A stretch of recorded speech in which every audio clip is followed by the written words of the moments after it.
পোনে পোনে গৈছোঁ হাছিনৰ কাষলৈ। হাছিনৰ পোনে পোনে আপোনাৰ কাষলৈ আহিছোঁ।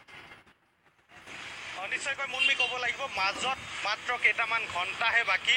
ইতিমধ্যে যি ৰাষ্ট্ৰীয় নাগৰিকপঞ্জী চমুকৈ NRC প্ৰকাশৰ কাউণ্ট ডাউন ইতিমধ্যে আৰম্ভ হৈ গৈছে আৰু NRCৰ যিখন চূড়ান্ত খচৰা প্ৰকাশৰ কাৰণে মাজত মাত্ৰ কেইটামান ঘণ্টা বাকী থকা অৱস্থাত দেখিবলৈ পোৱা গৈছে। ৰাজ্যখনৰ বিভিন্ন প্ৰান্তৰ সৰ্বস্তৰৰ লোকৰ মাজত ব্যাপক উৎকণ্ঠা পৰিলক্ষিত হৈছে আৰু এইখন NRCৰ জৰিয়তে ৰাজ্যখনৰ আচলতে দীৰ্ঘ বছৰীয়া বিদেশী সমস্যাটো সমাধান হ'ব বুলি ভবা হৈছে আৰু তাৰ কাৰণে ৰাজ্যৰ সৰ্বস্তৰ লোকৰ মাজত উৎকণ্ঠা বিৰাজমান হৈ আছে। কিমান লোকৰ নাম NRCত অন্তৰ্ভুক্ত হ'ব আৰু কিমান লোকৰ নাম কৰ্তন হ'ব তাক লৈ সকলো লোকৰ মাজত উৎকণ্ঠা বিৰাজমান। এই মুহূৰ্তত মই লখিমপুৰৰ লালুকত উপস্থিত আছোঁ আৰু লালুকৰ ৰাজপথত একাংশ দল সংগঠন আৰু স্থানীয় লোক মোৰ সৈতে উপস্থিত আছে। মই তেওঁলোকৰ মতামত জানিবৰ কাৰণে চেষ্টা কৰিম। মই দেখুৱাইছোঁ, মোৰ সহযোগী ভিডিঅ' জাৰ্নেলিষ্টে দেখুৱাব, বহু সংখ্যক লোক দল সংগঠনৰ প্ৰতিনিধি আহি উপস্থিত হৈছে। মই তেওঁলোকৰ লগত কথা পাতিম, তেওঁলোকৰ মতামত জানিবৰ কাৰণে চেষ্টা কৰিম। মই পোনপ্ৰথমে সংখ্যালঘু ছাত্ৰ ইউনিয়ন আমচুৰ জিলা সভাপতি আমিনুৰ ৰহমান আছে, মই জানিব বিচাৰিছোঁ মাজত মাত্ৰ কেইটামান ঘণ্টা বাকী আছে NRCৰ যিখন চূড়ান্ত খচৰা প্ৰকাশ পাব, আপোনালোকে কি আশা কৰে বা কেনেধৰণৰ আশা প্ৰত্যাশা? হয়, আমি সম্পূৰ্ণৰূপে আশাবাদী, কাৰণ মহামান্য সৰ্বোচ্চ ন্যায়ালয়ৰ তত্ত্বাৱধানত তথা নিৰীক্ষণত বৰ্তমান অসমত ৰাষ্ট্ৰীয় নাগৰিকপঞ্জীৰ কাম চলি আছে আৰু আমাৰ উচ্চতম ন্যায়ালয়ৰ ওপৰত সম্পূৰ্ণ গভীৰ আস্থা আৰু বিশ্বাস আছে আৰু আমি ভাবিছোঁ অসম চুক্তিৰ আধাৰত 1971 চনৰ 24 মাৰ্চৰ মাজনিশাৰ পূৰ্বে যিসকল মানুহ অসমত প্ৰৱেশ কৰিছিলে তেওঁসকলক ইতিমধ্যে অসমৰ সকলো স্তৰৰ ৰাইজে মানি লৈছে আৰু সেই সকলেই অসমীয়া আৰু অসম চুক্তিৰ আধাৰত NRCখন প্ৰস্তুত হ'ব বুলি আমি বিশ্বাস কৰোঁ আৰু আমি আশাবাদী যে এই অসম চুক্তি এই নাগৰিকপঞ্জী উন্নীতকৰণৰ জৰিয়তে অসমত বিদেশী সমস্যাটো চিৰন্তন সম্পূৰ্ণৰূপে সমাধান হ'ব বুলি আমি আশাবাদী।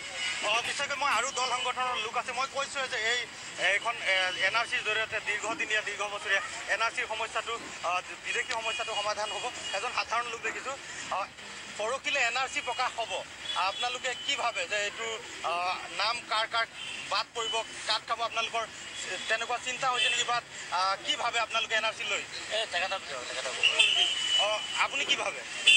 আমি ভাবিছোঁ যে 1971 চনলৈকে সকলোৰে নাম আহিব আৰু যিসকলৰ নাহে 1971 পিছত যিসকল আছে তেওঁলোক অলৰেডি অসমৰ পৰা বিতাড়িত হ'ব বুলি আমিও আশা কৰিম। মই জিলা আমচুৰ আৰু এগৰাকী নেতা আছে, মই কথা পাতিবৰ কাৰণে চেষ্টা কৰিম। আপুনি কি ভাবে যে NRCৰ জৰিয়তে দীৰ্ঘ বছৰীয়া বিদেশী সমস্যাটো সমাধান হ'ব বুলি আপুনি ভাবেনে? হয়, নিশ্চয়কৈ আপোনালোকে প্ৰত্যেকেই জ্ঞাত, মহামান্য উচ্চতম ন্যায়ালয়ৰ তত্ত্বাৱধানত NRCৰ কাম চলি আছিল আৰু আজি হয়তো শেষ দিন, অহাকাইলৈ NRCৰ ফাইনেল ড্ৰাফ্টখন ওলাব আৰু আমি আশাবাদী যে NRCৰ বিদেশী যিটো অসমত সমস্যা আছিলে, আমি ভাৰতবৰ্ষৰ স্বাধীনতা হোৱাৰ পাছৰে পৰা আমি দেখি আহিছোঁ অসমত বিদেশীৰ সমস্যা আছিল আৰু এই বিদেশী সমস্যাটো NRCৰ জৰিয়তে সম্পূৰ্ণ শেষ হ'ব। সুদীৰ্ঘ 6 বছৰীয়া অসম আন্দোলনৰ শেষত এতিয়া যেতিয়া নেকি NRCৰ কাম শেষ হ'বলৈ হৈছে আৰু এই NRCৰ সম্পূৰ্ণ খচৰাখন ওলোৱাৰ পাছত আমি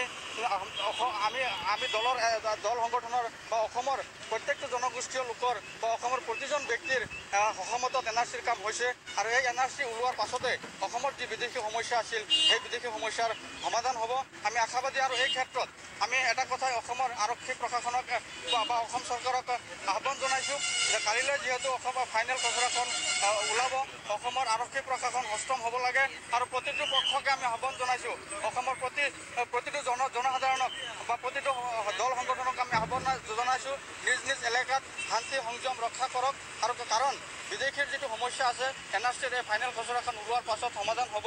আৰু আপোনালোকে জানেই যে যিসকলৰ বৈধ 1971 চনৰ 25 মাৰ্চৰ আগত অহা যিসকল প্ৰকৃত ভাৰতীয়ৰ বৈধ নথি আছে, তেওঁলোকৰ যদি কিবা কাৰণত নাম ড্ৰপ কৰিছে, 3টা অপশ্যন আছে, সংশোধনী, আপত্তি আৰু দাবী। এই 3টাৰ জৰিয়তে সেইসকল বৈধ ভাৰতীয়ৰ নামখিনি অন্তৰ্ভুক্ত কৰাৰ বুজি পাইছোঁ। আৰু লোক আছে, কথা পাতি মই আপোনাৰ ওচৰত আহিছোঁ। মাজত কেইটামান ঘণ্টা এই মুহূৰ্তত আপোনাক আমি ধন্যবাদ জ্ঞাপন কৰিছোঁ আৰু এই মুহূৰ্তত আমাৰ হাতত আহিছে এটা ডাঙৰ খবৰ।